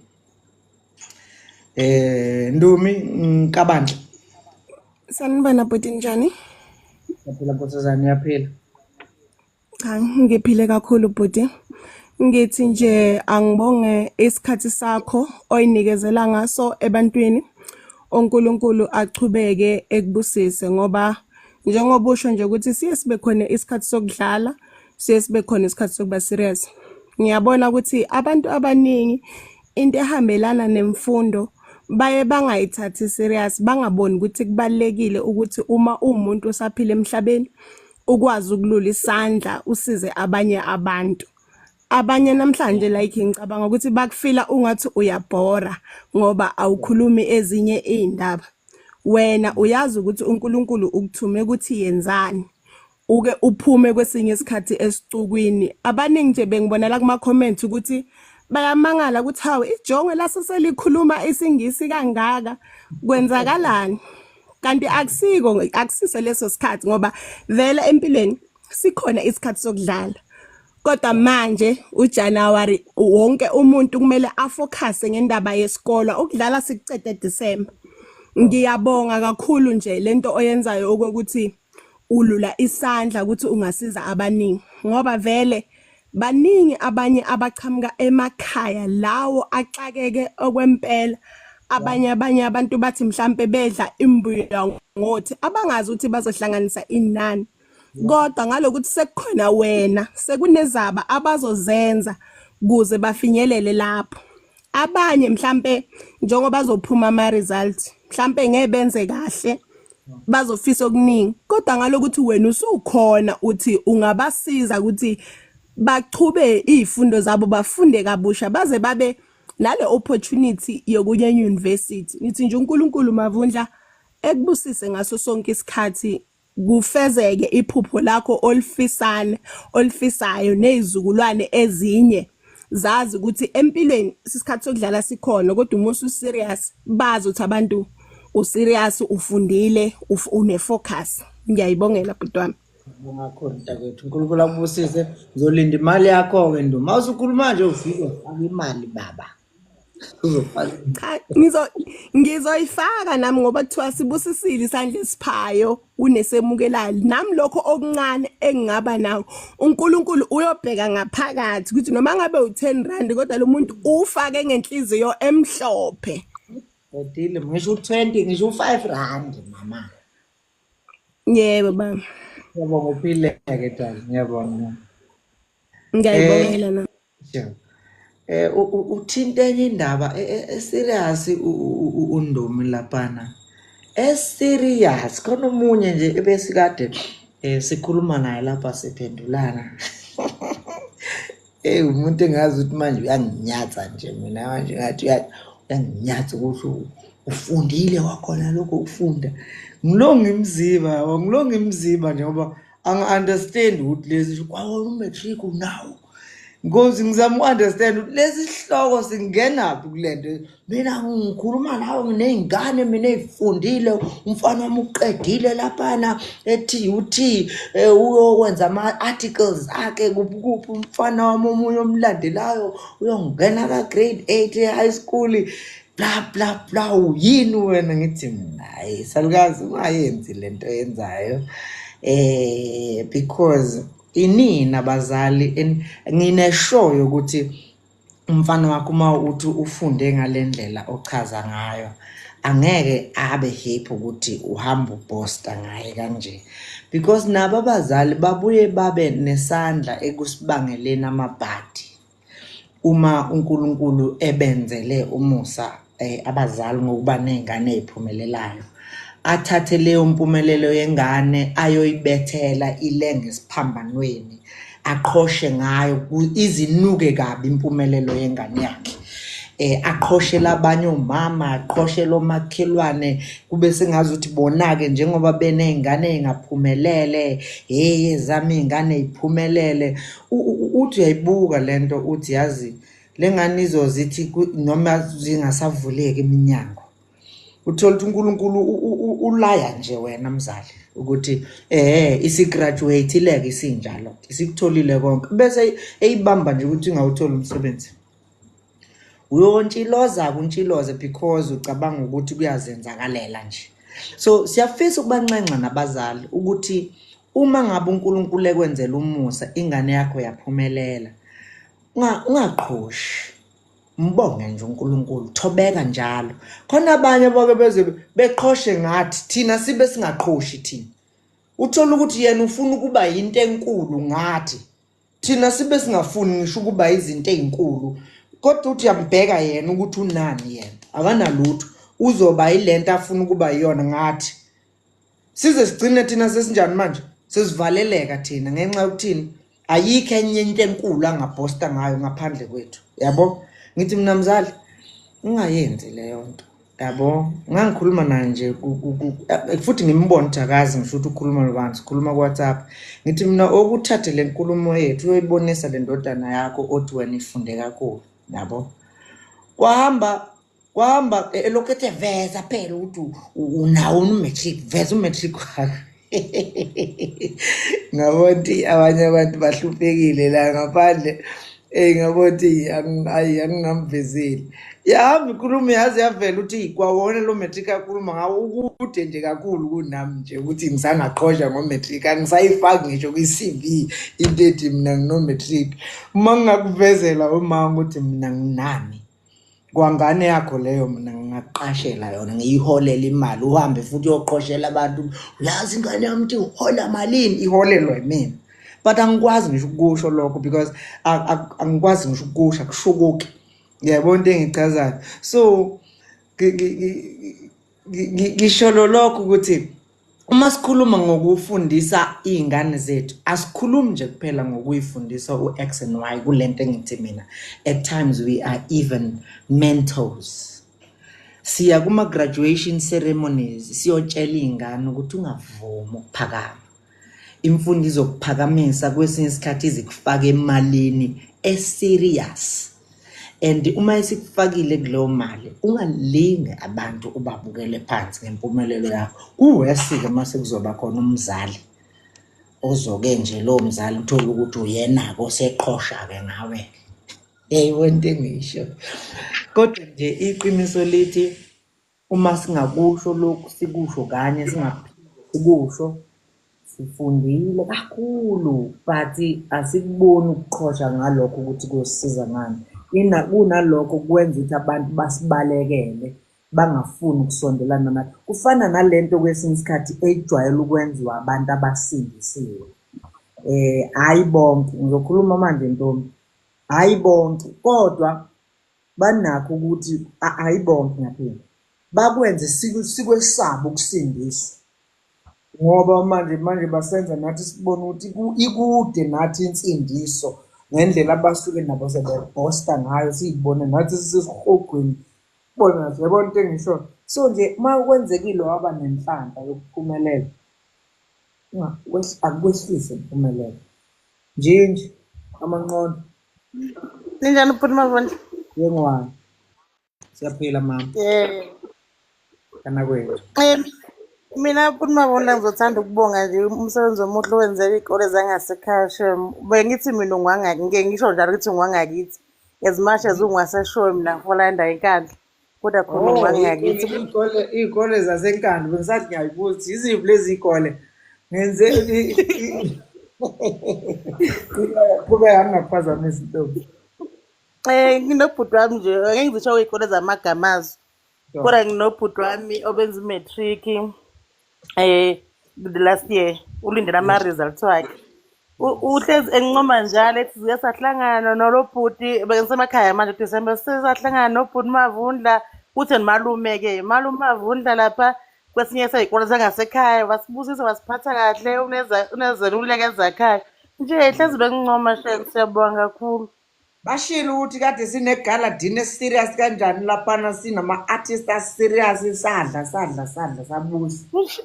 Ubesho lokho impela ethi cha lo malume uyaphila Shem. Manje ngiyabakhohlisa mina ngithi ngiyamahlana eGoli bathi hayi unamanga hlala ethi Hayi siyabonga ungayeki wemagwaza ukubakhulekela labantwana mfethu.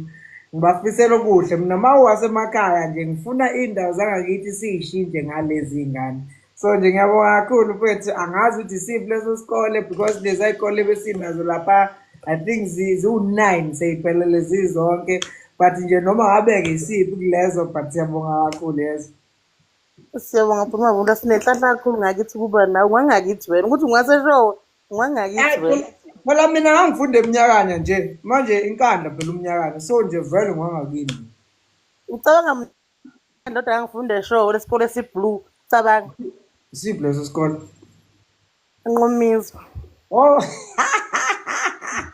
nenqumizwe-ke ngikhona-ke nje futhi lapha so ngiyayicela imali ke baba mase ngifaka into ethi fakani imali faka ngisho 100 rand ntombi. Khuleka mase ukhiphile nje account vele siyakulandela soyifaka imali. Ngiyabonga kakhulu mntakwethu uphile-ke yazi. Siyabonga Phuma Mavundla. Bantu-ke nami nonke-ke nje futhi nina enigcine nifonile nje Mavundla ngifisa ufike ey'koleni zangaseXhopo koSonyongwana hayi Sentokawu sike safika ni konje Sentokawu no ngala ezansi safika eXhopo safika nakulesi isikole segama lesingisi angikhumbuli siya ngala koSentokawu nakobhulwa but-ke lasibona ngineshoyo ukuthi ikhona indlela esinga-organize ngayo bese sibona ukuthi siphuma kanjani.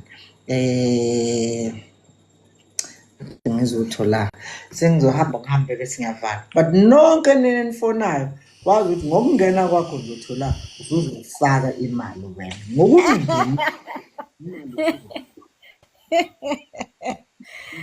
Hayi sanibonani Vundla.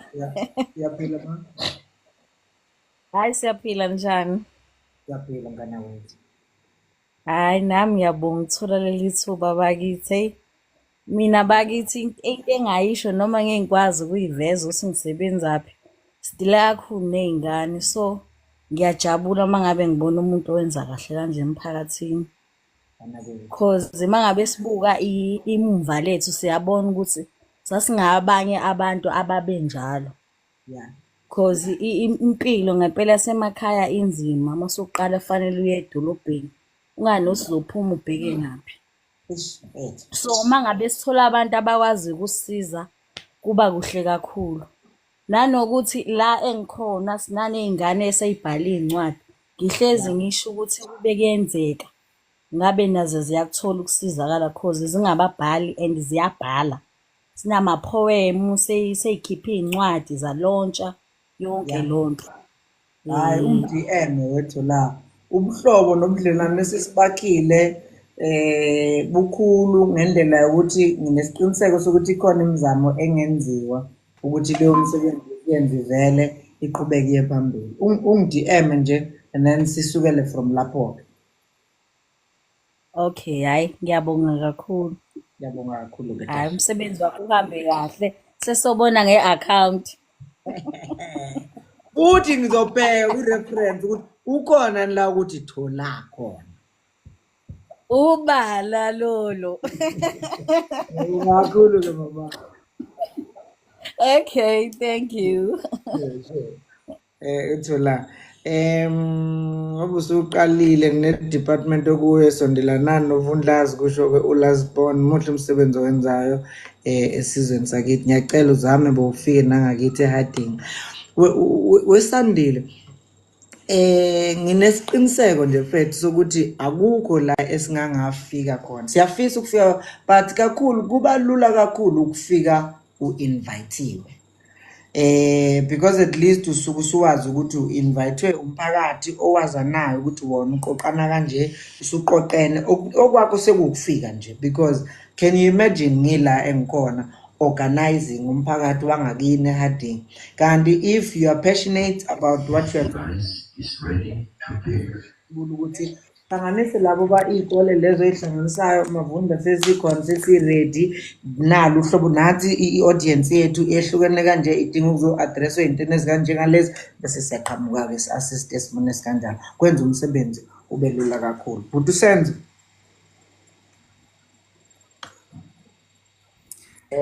sawubona bhuti Vundla.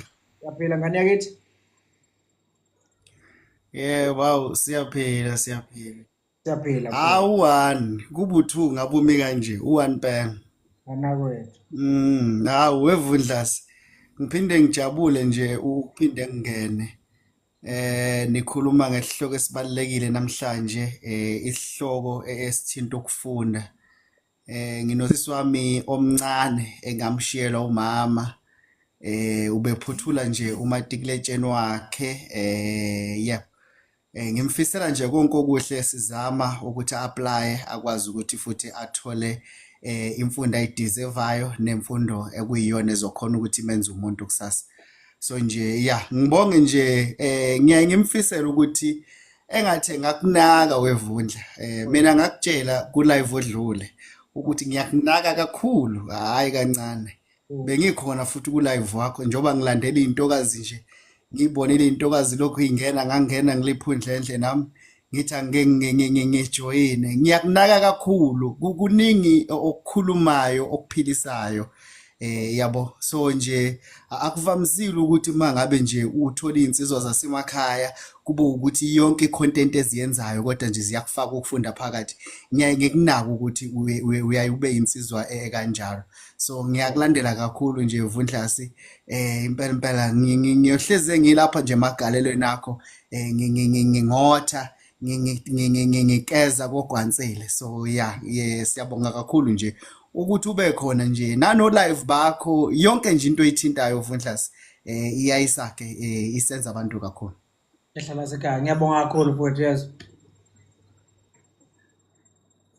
Hayi u1 Ngiyabonga kakhulu unqamukile uNick kodwa ke ngicabanga ukuthi usekubekile ngiyakuzwa sisakhuluma nje kakhulukazi Nick ngo-matric wa last year Ngiyathemba bafethu ukuthi si-applyile because eminye yemisebenzi esiyenzayo thina during the course of the year uku-assista abafundi abafunda umatric ngohlobo lwama-course abangakwazi ukwenza e-university. 1, sibheka izifundo abazenzayo. 3, sibheka ne-level yokuphasa kwabo lezo zifundo. Nama-institutions-ke anikeza lezo zifundo kanjalo nohlobo lwemisebenzi etholakalayo emveni kokwenza lezo zifundo. Bese kuthi-ke mase kuqala unyaka siphinde futhi sime emasangweni ey'khungo zemfundo ephakeme. Sikhona uNgoye, sikhona UKZN, eJude, Howard, DUT, MUT, ngenhloso yakho njalo ukuthi uma usufika uyingane yangakithi emakhaya usuphumelele, sibuke statement sakho, hey simkanje, okay, then with these points uyaqualify. Uma futhi sikubona kahle ukuthi unama point nje awu-24, siyakutshela ukuthi mancane amathuba ukuthi ungaphumelela, mancane kakhulu. Kangangokuthi abantu abasuke bethola ama-point awu-24 baba nethemba elikhulu azagcine engangenanga ngisho nase-university elokhu nethemba lokuthi hayi ulinde kuze kuphele i-registration angangeni. Athi uma engasangena e-university esethi useya komavundla useyofuna ukuyolungisa umatric wakhe, nathi uyafika sesigcwele. Yabo sesithathe laba bese bevele besho ukuthi hayi mina ngino-21 no-20 points ngeke ngikwazi ukungena vele. Uthi uyafika kuthina sesigcwele nathi agcineke sentantakhe. Yabo most yabantu abagcwalelwe indawo zombili last year bagcwalelwe e-university, bagcwalelwe sekufanele bezo-upgrade nathi ilaba abantu abanama-points awu-23. Athi umuntu ngiphase ngobachelor. Ayisekho into yokuthi uthi uphase ngobachelor. Kuya ngokuthi 1, uphase ziphi izifundo. Oqala nje lokho. Into esingakutshela yona nje oqala ethi i-maths uma uyiphase ngo-level 3 kuya phansi. I-English uma uyiphase ngo-level 3 kuya phansi. I-maths lit uma uyiphase ngaphansi ka-level 4 kuya phansi. Angikhathali ukuthi mina unama-point amangaki. Yangizwa ukuthi ngithini? Ngisho ungaba nama-point awu-32. Yabo? But for the fact ukuthi English yakho nje uyiphase ngo-level 2, leyo nto isho ukuthi you will be having difficulty in comprehending and understanding the medium of instruction which is English at tertiary level. And because of that, uyithola ungasakwazi ukungena kuphi e-university. Yonke lo information okufuneke sikunikeze yona ukuthi once nje English yakho yaba u-level 2, yaba u-level 3, asisawabheka ama-point akho, asisabheka ukuthi uphase ngobachelor noma uphase ngobani, udinga ukuyilungisa i-English yakho wena.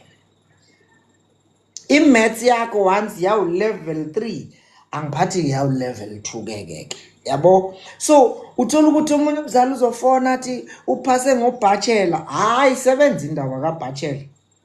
Kusebenza ukuthi yes siyawabheka ama-points akho ukuthi why unama-points awu-28, unama-point awu-30. Okay, number 1, great, siyabonga kakhulu. Okay, yabo lapha e-university mokubizwa kufika kuthiwa okay sicela abanama-point awu-40 bonke beze ngapha bese, or kuthiwa phakamisa izandla nama-point awu-40 baphakamise. Okay, abaphase i-maths ngo-level 6 baphakamise kuthiwa wezani ngapha. I-physics waphasa ngo-level 6 baphakamise 7 beze ngapha. Bese izandla njalo lokhu zenzani ziya ngokuya zehle. Abaphase i-English ngo-level kuye ngapha. Kuhamba ugcina usala impela, ugcina usala. Uyabona ukuthi kusabangisana abantu abanama-point awu-40. Siyofika nini ku-35, siyofika nini ku-30, siyofika nini ku-28, isikhathi esiningi jwayele ukuma ku-28. 27 usuke ungene ngembobo yani yenaliti. And ibalulekile lento yokuthi sikuprepare manje engakaphuma ama-results ukwenzela ukuthi ethephuma ama-results usuyazi wena ukuthi what are the available options for me ungazi lokhu uthatha inqumo ezingekho ugcina usuvaleleke cishe kuyo yonke indawo.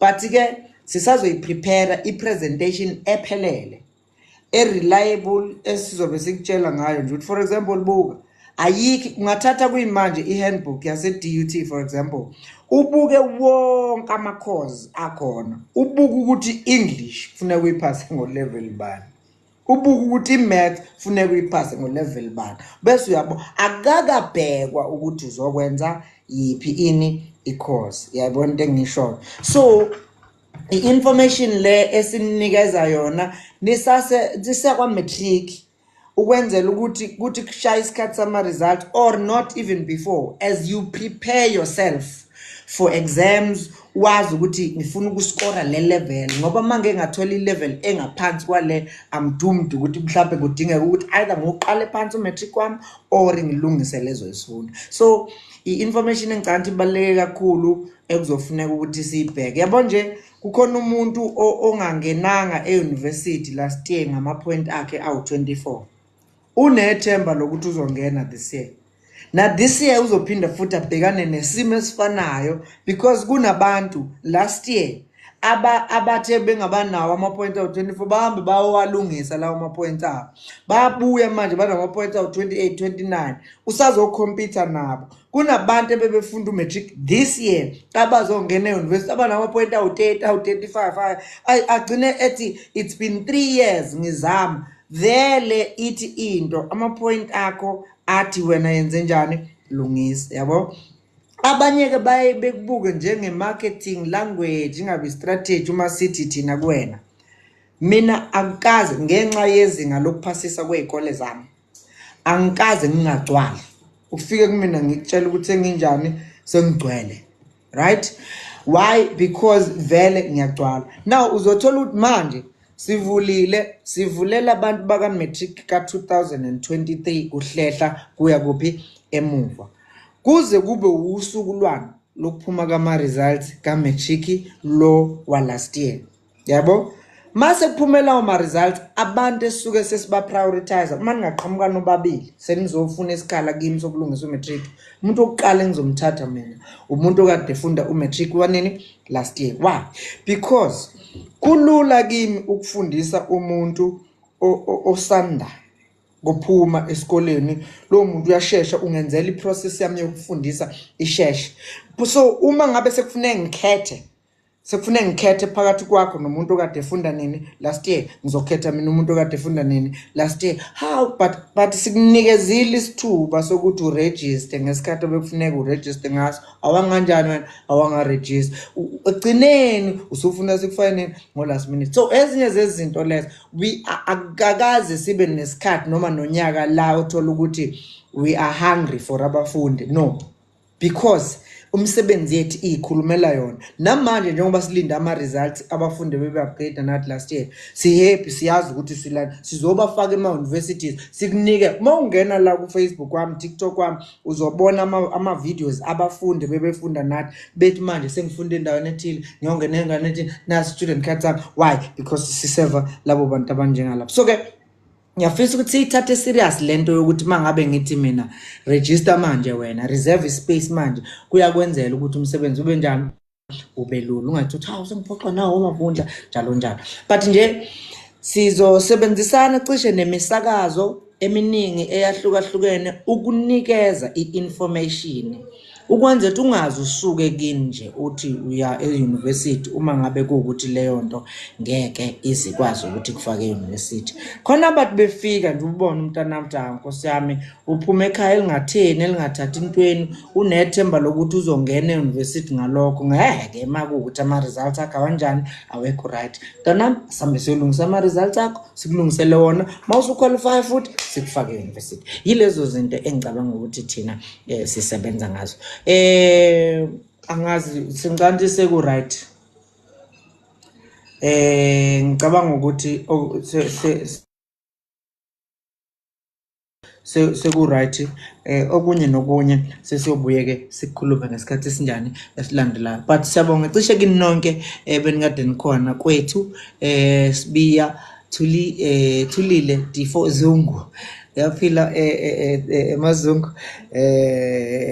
mangubona konke engicabangayo mabundlo muhle siyabonga mamdluli Sithayo mamlotshwa nokuthula Temuka Hlengwe Ngonyama uNick Senzo uNdumi Nkabandla nokukhanya Buthelezi uphiwe ukhale Thuzungu uThobani ungwana omkhulu nomrapelo unomthandazo nabo bonke ke abanye abakwazile ukuthi kube khona okuthile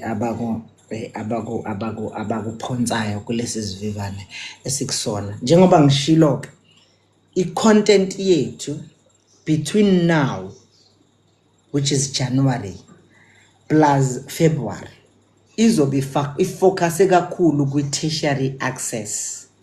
That's number one. I-information esizobe siyinikeza kakhulu kuzobe kuyileyo information mhlambe sithatha nemibuzo siphinde simema nama-tertiary institutions kunegenge esebenza as recruiters for various tertiary institutions ukuthi beze bezosinikeza ulwazi be it they coming from Durban University of Technology, Mangosuthu University of Technology, University of Zululand, University of KwaZulu Natal, the TVET colleges ngokwehlukana kwawo, Coastal, Elangeni, eThekwini, Mthashane, Amajuba, Mnambithi, Mfolozi, maningi Ngundlovu, inleyo njengaphezansi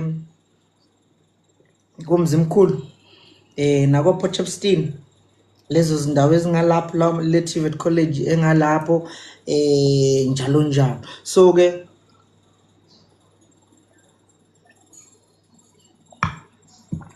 niphendula umaluqa lapha nangazi ukuthi uyabuza so ilokho ke mfowethu sizobe ke sikhulumisana cishe nabo bonke labo bantu ukubheka futhi nama cause othola ukuthi yes Said, thank you very much ngiyabonga kakhulu ubalothe Said umfokashesi so ilokho nani ke ndobe sesibheka nezinye izifundo ezisema TVET colleges ezidlisayo yabo ezidliso kwangempela ukuthi noma ungangayi e-university kodwa ubheke e-TVET college ukuthi mawushayele course you'll never go wrong yabo because inhloso yethu wena ukuthi egcineni kosuku ukwazi wenze njani wathi ungene ukwazi ukuphumelela empilweni after suwenze lo course wakade njani uyenza ama results ke ayaphuma ngolwesithathu I think kuzobe kumhla ka15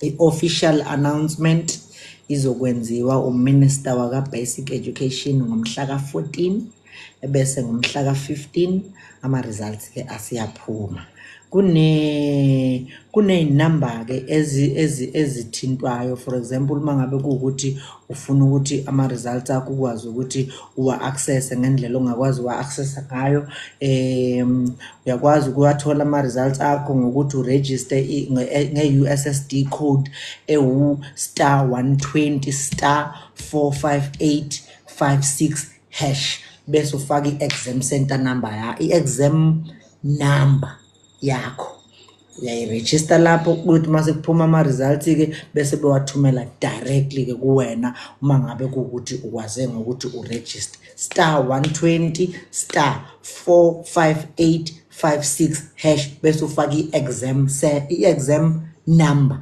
yakho ukuthi mase kuphuma ama results leyo nto ungayenza kwayimanje ukuthi mase kuphuma ama results bese bekuthumelela ke wona ngaleso sikhathi.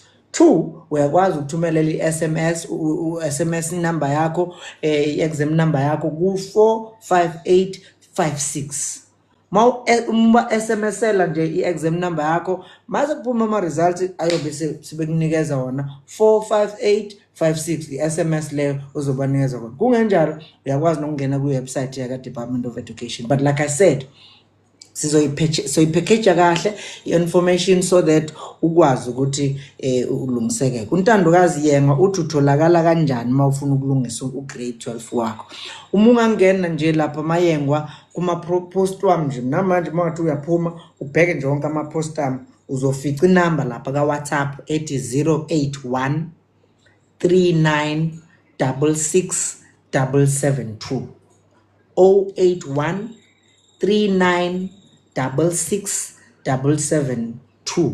Uma ngabe uthumela nje WhatsApp kuleyo number uzobuyelwa yiyo yonke information yethu yokuthi usizakala kanjani uma ufuna ukulungisa umatric nathi. Sikhona ePinetown, sikhona eBridge City kwaMashu, sikhona eUniversity of Zululand kwaDlangezwa, sikhona eNewcastle, sine branch entsha esizoyivula ePietermaritzburg eDUT Endumiso campus. So but yonke leyo information uyithola isiphelele ku WhatsApp wethu ka 081 39 66 772. Okunye ke kuyasihlupha kakhulu ukusiza abantu abangakaze be-apply ngesikhathi okwakufanele ba-apply ngaso. Most yama-TVET colleges isigcwele. Why? Because isikhathi soku-apply sivula ngesikhathi esithile, sivale ngesikhathi esithile. Uma ngabe kuwukuthi for example abawurichanga u100% wama-applicants nabantu abaqualifyayo, ingena lapho le ndaba yama-walk-ins. Thola ukuthi uyawalka in, mhlambe nakhona sebefuna abantu abawu-15 20 gcwale iphele into. So siyafisa ukuyikhuthaza lento yoku-apply because ikwehlukanisa kwabaningi ukuthi wena ungathi uzofika ngoJanuary usazofuna uku-apply ngoba ngaleso sikhathi isuke ingasekho indlela osangasizakala ngayo. Njengoba ngishilo-ke ekwamanje angivaleke bafethu, sizobuye sikhulume. Mhlawumbe kusasa sizofika with a detailed plan on ukuthi mawuse ephumela ama results akho ungekho happy ngawo wenza kanjani, ufuna i-remark noma ufuna i-recheck, rewriting and stuff like that. So bese singena ke lapho ke into details, ya understand. So ilokho ke bafethu angivaleliseke bese ngiphinda ngibonga njengoba ngishilo nge-contribution nabo bonke. Okandaba ezithu uthi awuvule Vundlasi eMpangeni siyayicelela. Empangeni sikwaDlangezwa e-University of Zululand egate nje. Mawufika i-office lami lidume njengenyama. Uzolifica lapho iyona ndawo esinayo yokuseva umphakathi wasempangeni. Other than that akukho possible ukuthi singaba nenye campus esingayenza. Esisohlelweni lokuyenza izobe i-boarding facility. Osona abazali uthola ukuthi nje ingane yakhe ufuna ukuyifaka kwi-boarding facility. So sobe sesibheka lokho ukuthi kuyenzeka nalabantu esisakhulumisana nabo. Uma bevuma then sivumelane ngokuthi how do we package all that offer and are parents ready to be able to honor that. If they are able, then we can do it right away. So izinto ezinjengalezo, it's quite a number of stuff that a cumbersome exercise to explore, but we are going to look at that. Also Ladysmith njengoba kadesho seNewcastle for now. Mphakathi omningi nje wase Ladysmith so serve through i-office lethu or i-campus yethu elapha eNewcastle emadadeni section 2. Ilabo bantu and i-campus yethu esePietermaritzburg kahle kahle sizama ukusondelezela i-Midlands in, I don't know what you call it, Obumsinga, Greytown, Moy River, Escort, Bergville, Mpendle, Bulwa, yabo, Xopo. It's to save labo bantu labo, yabo lonto leyo. Yeah. So but eventually because basifuna abantu cishe kuwo wonke amakhona ngenxa yokuthi umsebenzi esiwenzayo muhle kakhulu futhi organized ngohlobo olusabisayo. So asizame asipatanisi, siyayazi clean nje siclear kunto esiyenzayo and asicompromise futhi. Khona isikhathi la uthola ukuthi kunomzali nje mhlawumbe efuna ukuthi ngoba nakho uyasazi bese efuna mhlawumbe ukuphinda avela ngenelele nje la sisuke senza khona esikwenzayo. Simthetha mzali ungabusadinwa ke la nje siyenza kanje le futhi asishintshe. Hayi bo kanjani sithi hayi wena ududwa ukuthi ngenxa yokuthi ukwazi ukukhuluma nathi isiZulu.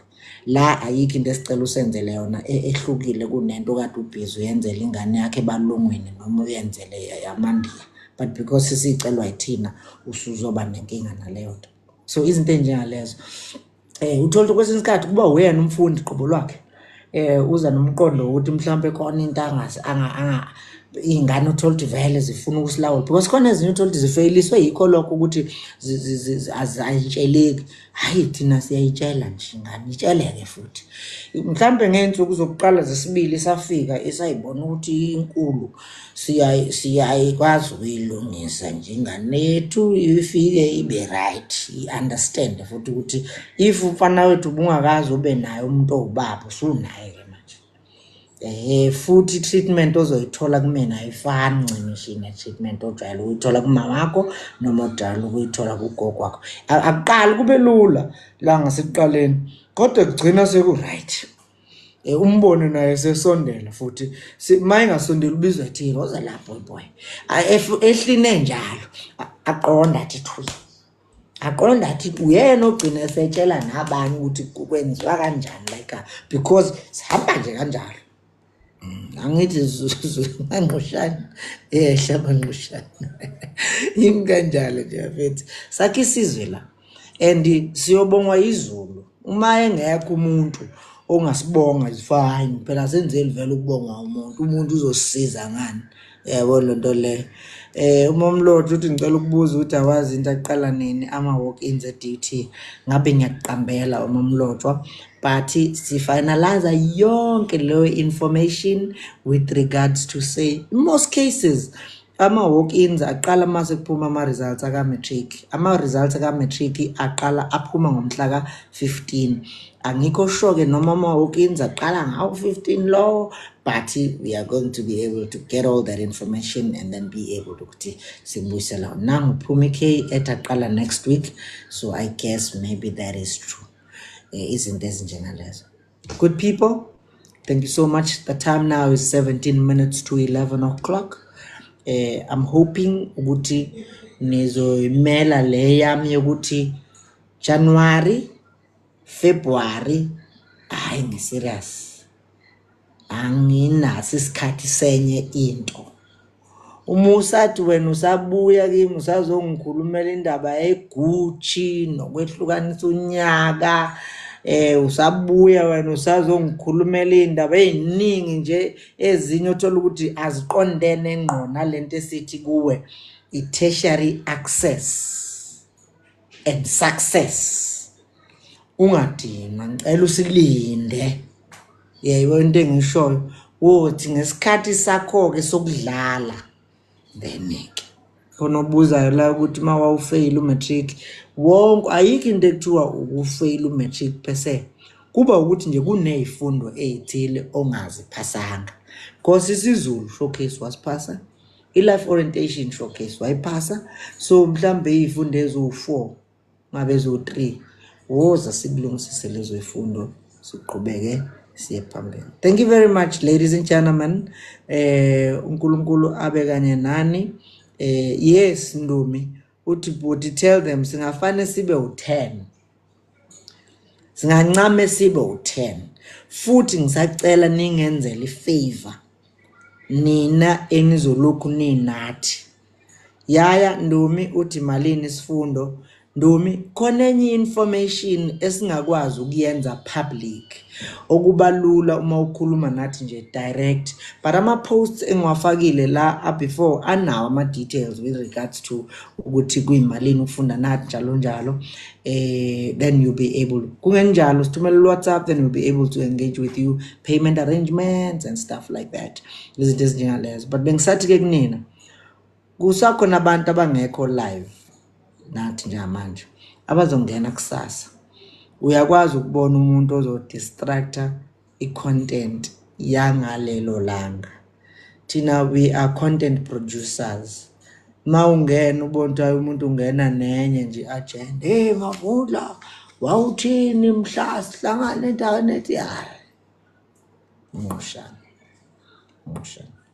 yabona nto leyo, into enjengaleyo mfethu. Okunye nokunye nina ke nobe senisilungiselela bona ke labo bantu sobe ke sesikhulumisana sithatha nanembuzo qa uNgunezi uthi kukhona yini la esingafona khona angifuni ukuthi ngithi kukhona la ongafona khona ikakho if kuukuthi is with regards to indaba ye matric upgrade ungasifonela ke ku 081 3966772 but mhlambe even before ufone mungathumela uWhatsApp lo WhatsApp ukubuyisela cishe yonke information with regards to ama fees indlela zokukhokha unanento ekuthiwa frequently asked questions imibuzo ojwayele ukuyibuza nifundisa online ninayo yini accommodation uma ngingenawo matric ngagcina kwa grade 11 ngenza kanjani yithini ikhathi zenu zokufunda uma ngabe ukuthi ngiyasebenza le inemibuzo nempendulo zakho isuka inciphisa ini ama calls okay mangifuna ukuregister ikutshele futhi uthi uregister kanje njalo then when usukuthi usufona nje usuku usufonela ke ukuthi ustambe sekukhona imibuzo embalwa nje usuku usufuna ukuthi wenze njani uaddress ke kuyona sizocela ukuthi kulabo bantu othola ukuthi lezi ihloko nje kakhulukazi esithinta i-tertiary access ukufunda nokungena e-university uma ungangenela ukuthi ukhulume ngalokho uzobe usimela usilinde uzokhuluma nathi nini ngoMarch Umpume Mnisi uthi nombolo ithi 081 39667772 now mamlotho ufast umpume ufast mamlotho 081 3966772 uma manje nje ungakuthumela ku WhatsApp uthi nje hi ku 081 3966772 izokubuyisela lento la bese emveni kwalokho iphinde kuletheleke enye information ke engaphezulu esisuke sikhuluma ngayo angivaleke ngelokuthi uNkulunkulu anenze kahle uNkulunkulu anibusise ningakhohlwa ukuthi kulonyaka unyaka wokulwa lo 2025 fighter ukuthi ungavumi ukulingana na last year ngalezi ikhwephane ezincane onazo lwela ukuthi ube ngcono ukunanini ukuna next year align nabantu sondelana nabantu abanalento oyifunayo ngeke uzube nayo into ngeke ube nakho konke kodwa ivule phela inhliziyo yakho uyivulela abantu ukwenzela ukuthi uzoyithola ukuthi ekuvuleni nje kwakhe inhliziyo usuvulela abantu abaphethe izinto zakho ukufunde futhi nokwemukela uma ngabe kuukuthi awukakafiki ungazenzi okungazi ukuthi usufikile uma ungakafiki uzozivalela amathuba 3 ungaphileli abantu ungaphileli ukuqamba amanga ebantwini uzenza noma uziveza uhlobo oluthile lomuntu uzifakela ipressure engenasidingo uma ungenayo imali awunayo uma unayo asikho futhi nesidingo sokuthi lokhu usazisa ukuthi imali unayo phila impilo nje mntakwethu phila impilo kancane wena ususemoli ususithumelela izithombe zakho wow I'm dining with my ususivezela ibhega sekufuneke manje usu attracta ngisho izingane kaSathaneke manje sezizobantu ake ushayisha ndisakho idulele ngephansi yabo makukhona okuvelayo ngephutha kulungile phela sekuveli kodwa nje don't be intentional wena all the time suholile sekufuneka thina sazi ukuthi wena uhole 50,000 wena manje konke nje wena impilo yakho sekufuneka uyiphilela ukuthi sithi thina wow khona bazothi wow kodwa bengathi wow ngiyabona into engisho into yakho kodwa into yakho yabo Hawu usuthola iboyfriend entsha sekufuneka kwazeke wena ukuthi wow iboyfriend yami boyfriend this wow uyothi uyayincoma bayithatha ungakaqedi ngisho lento ubuzathi uyincumela yona ngiyabona into engishoyo Yileyo Shandisi. Mungenza kanjalo kulonyaka. Into yakho ube negunundu lakho, ube nekhosomba lakho la ocela khona izinto zakho. Uthi mawusuyitholile uyibuyisele kumnikazi wezinto, ubuyele ebantwini bekuphakamisa abantu ulokuthe nje umusa, amandla, uthando, isineke, ukunakekela kukaNkulunkulu. I promise you will be bigger than laba bantu abaziphakamisa bona singakabaphakamisi thina. Yabo? Baningi abantu abanye abayibulalayo la. Bayibulala because bayifakela bona ipressure yokuthi baziwe ngokuthi. Impilo ibisilokithi bathi siyakubona nje ukuthi ayikho nje lento oyishoyo. Uthola ukuthi usushawa na ukuthi asikutshela ukuthi siyakubona kodwa wena uyabona ukuthi siyakubona ayikho lento obukade usitshela. Ikushayele opressure usulokhu uzama ukujustify nathi silosithi hayi no it's fine. Ubone vele ukuthi thina sesizama abantu yazi it's okay. Ikushaye vele leyo nto manje ukuthi wena ubuwenzani vele. Yayibona into engikushoyo. So ke zibheke nje lezo zinto. Nalento yokuthi ke njalo wena usuzolokhu wena uhlalela social media kusuka ekseni nakhona ubuka istatus zabantu. Wena kuqala uzositshela ukuthi hey uMahu uxabene noNaledi, hey kunama screenshots akhona, hey kunama voice notes akhona, hey usibani. Wena ithini yakhe iShandisi? Ithini into yakho wena? Iphi incwadi njengamanje wena oyifundayo ekwenza ucabanga ngendlela ehlukile, ekwenza ubheke ezinye zezinto onazo uzu understand nanokuthi kune gap kuleli lokishi ohleli kulona lezinto ezithile obungakwazi ukuthi wenze njani uyiprovide. Kuyoba njalo wena uyongenela ukuyochecka ku social media ukuthi selitheni futhi igcoka melisha waphendula watheni uKhuzani, hey nanzi nentibane lapha iyaposta, hayi nangapha uyakhuluma usaliwa. Wena uthini wena? Wena uthini wena? Noma wena ngikuziba ngamabomu eShombela angiboni ukuthi kusiza ngani okwamanje kule comment kule content esikhuluma ngayo. Wena uthini wena noma wena uyilolu hlobo lomuntu olungena kuma comments luzothuka abantu noma luzofuna iattention sithi mase sesikuphendula uthi hayi mina abafethu bengingcokolela ngilolu hlobo uncokolayo. Uthola ukuthi uncokola ngesikhathi esinjani sironke. Kukhona isikhathi la okufuneka uvume ukuthi akusekhona lokhu njengamanje inansi agenda ephushwayo ube ingxenye yayo. Uma uyibona futhi ukuthi leyo agenda ngazi ukuthi wena ayikusave uphume ube ngaphandle uyibukele eceleni. Kunento eziningi thina la esizibona ku social media ovela ubone ngathi uthi ayilenge ngiphendule le. Ayilingani nami mhlambe iphezulu noma iphansi kakhulu. Yabo zigade lezo iShandisi ezinjengalezo. Kulonyaka nje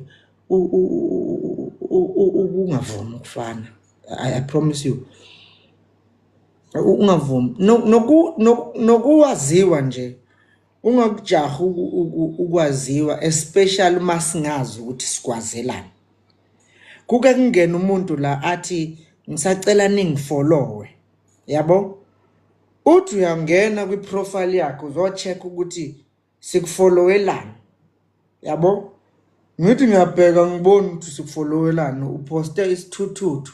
Sihamba siyoshayisa esihlahleni kwase kuphela kanjalo futhi but uthi wena ngikufollowe mina.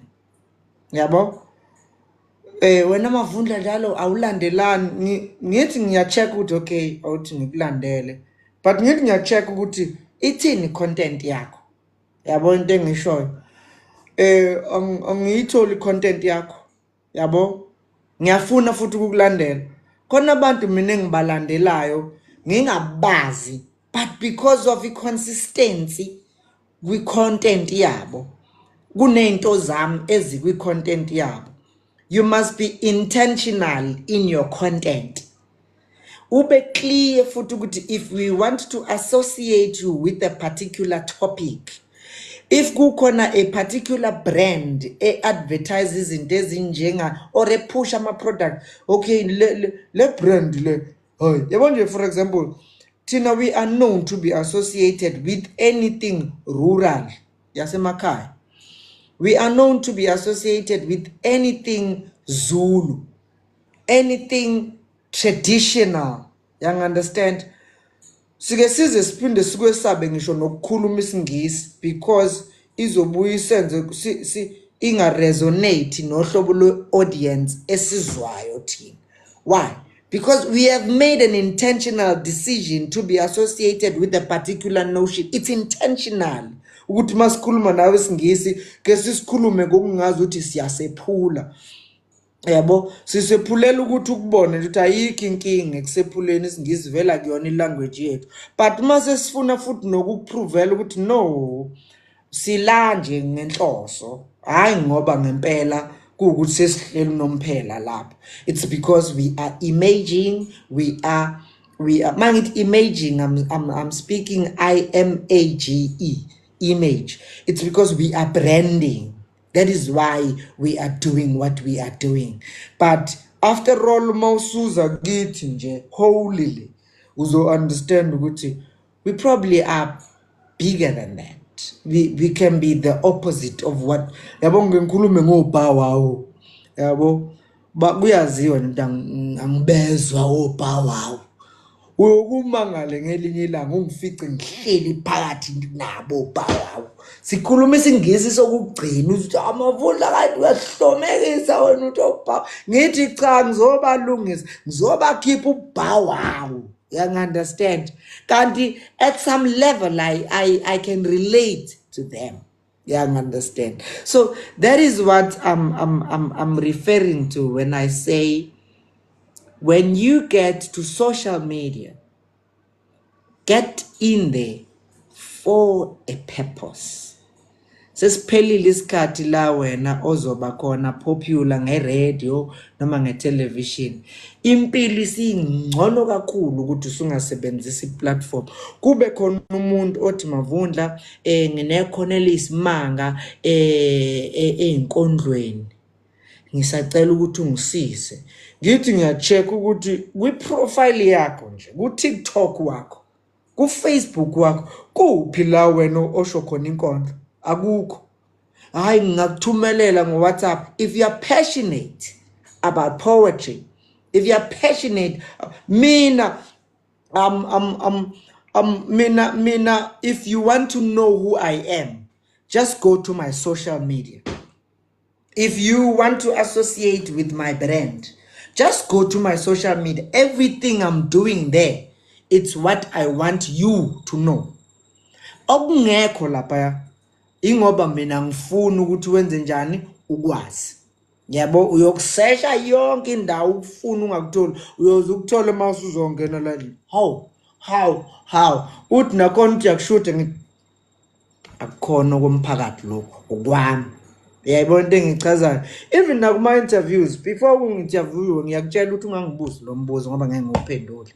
Nalo ungangibuzi wona ngoba ngeke ngize nguphendule. Ungangibuza any other thing except lo. It's intentional. It's PR. Yabo.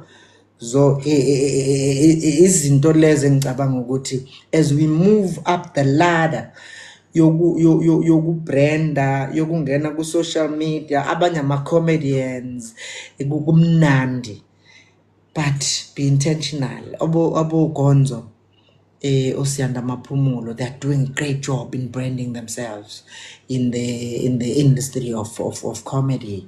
Abo Simpiwe Shembe, they are elevating themselves to a level of gods in that particular industry. You can do the same. People who write books, write your book, read it.